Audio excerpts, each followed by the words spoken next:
Parang hindi ko alam yung sagot sa tanong. Hi, Miss Jane. Hi, Miss Jane. Zoom in mo po. Ayan, Miss Jane, di ba open naman to si Sir Jeron po, na nanliligaw po sa inyo. Pero di mo po ibig sabihin, siya lang yung pwede manligaw po. Tanong ko lang po, may iba pa po bang nanliligaw sa inyo? I mean, di ba, gusto din po kayo ni ano, tapos ni ano.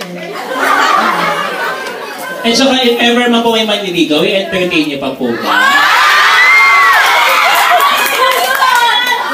Ano ba ito? Ba't i-invite si John? Excuse me, founder.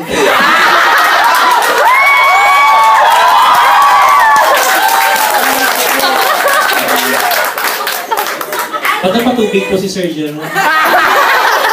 Ayun po, Miss Jane. Ulitin ko po yung question, Miss Jane. Hindi na sinawag. So, may nanliligaw pa pong iba po? Siya lang yung kinoconsider ko kasi...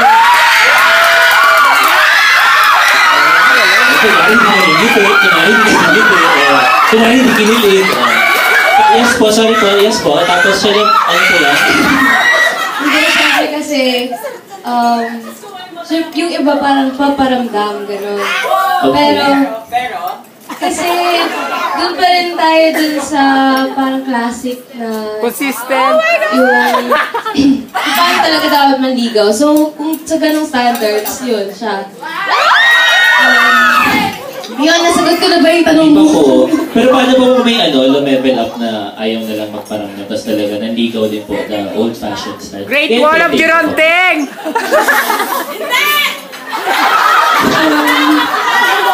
Open ka ba mag-entertain sa maraming suitors sa gusto mo si Jeron lang mo?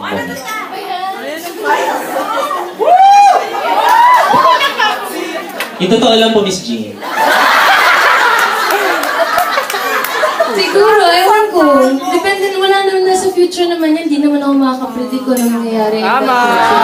Ano nangyari? Kaya hindi ka hoping dun sa sagot. Thank you po, Miss Jean.